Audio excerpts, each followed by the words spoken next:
Recompense, आप इसे क्या पढ़ेंगे? रिकम्पेंस। रिकम्पेंस मतलब क्या होता है? कंपनसेशन, जिसे आप मुआवजा कहते हैं, भरपाई कहते हैं। वर्ड क्या याद रखेंगे कि भरपाई को हम क्या कहते हैं? रिकम्पेंस कहते हैं, या कंपनसेशन कहते हैं, या रीपेमेंट कहते हैं। रीपेमेंट, कंपनसेशन या फिर रिकम्पेंस कहते हैं। वर्ड याद रखे, बस एक वर्ड, ज्यादा कंफ्यूज ना हो। रिकम्पेंस यानी कि भरपाई। कंपनी ने लॉस का रिकम्पेंस दिया, यानी कि भरपाई दिया, उसे नुकसान की भरपाई की गई। He was given recompense for his loss. तो रिकम्पेंस यानी कि भरपाई करना, मुआवजा देना। डिसग्रेस, डिसग्रेस मतलब होता है बदनामी, अपमान, बेइज्जती, डिसऑनर, शेम, ह्यूमिलिएशन। इतने सारे वर्ड बता दिए। तो डिसग्रेस का मतलब बस आप याद क्या रखेंगे? बदनामी। बेइज्जती को क्या कहते हैं? डिसग्रेस कहते हैं, यानी कि जो रिस्पेक्ट थी वो खत्म हो गई। तो क्या कहलाएगा? डिसग्रेस कहलाएगा। ये काम पूरे घर के लिए डिस्ग्रेस है, यानी कि बदनामी है, बेइज्जती है। नकल करना डिस्ग्रेस है, शर्मनाक है। Cheating is a disgrace. उसके कामों की वजह से परिवार की बदनामी हुई। His actions brought disgrace to the family.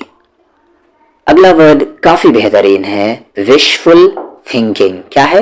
Wishful thinking. यहां पर देखिए क्या लिखा हुआ है, बिलीविंग समथिंग इज ट्रू, यानी कि किसी चीज पर बिलीव करना कि वो क्या है?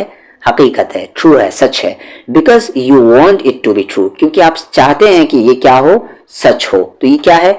विशफुल थिंकिंग है, यानी कि सिर्फ ख्वाबों की जिंदगी में जीना। अनरियलिस्टिक होप जिसे आप कहते हैं, यानी कि ऐसी उम्मीद जो रियलिस्टिक ना हो। अनरियलिस्टिक होप, फॉल्स होप जिसे आप कहते हैं।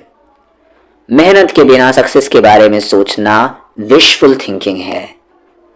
मेहनत के बगैर सफलता यानी कि कामयाबी की सोच झूठी उम्मीद है। ऐसी उम्मीद है झूठी, विशफुल थिंकिंग है।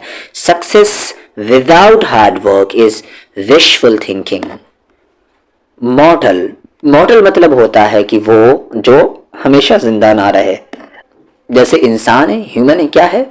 इसे मौत आती है, ये एक ना एक दिन क्या करता है? मरता है। तो इंसान क्या है? मॉर्टल है, यानी कि वो जो फानी हो, वो जो नश्वर हो, वो जो फना होने के रास्ते पर हो, यानी कि जो फना होने वाली, वो क्या है? नश्वर है। तो उसे हम क्या कहते हैं? मॉर्टल कहते हैं, मृत्युशील कहते हैं। जैसे यहाँ पर इंसान मॉर्टल है, इसलिए घमंड नहीं करना चाहिए। जैसे अगर वो सेहत पर घमंड करता है तो सेहत क्या है? खत्म हो जाएगी। जवानी पर घमंड करता है तो जवानी क्या है? खत्म हो जाएगी। जिस चीज पर भी वो घमंड करता है वो चीज उसके पास हमेशा के लिए है ही नहीं। तो इंसान क्या है? मॉर्टल है। सभी मनुष्य, सभी इंसान नश्वर है। All human beings are mortal. Thereupon आप इसे एक साथ ही लिखेंगे, अलग अलग नहीं लिखेंगे। यहाँ पर ये सही लिखा हुआ है। देयर अपॉन क्या है? यानी कि उसके बाद तुरंत, यानी कि कोई चीज हुआ और उसके बाद फौरन। तो आप क्या कहेंगे? देयर अपॉन कहेंगे। इमीडिएटली भी आप कहते हैं, देयर आफ्टर भी आप कहते हैं। रिजल्ट सुना और देयर अपॉन वो बाहर चला गया।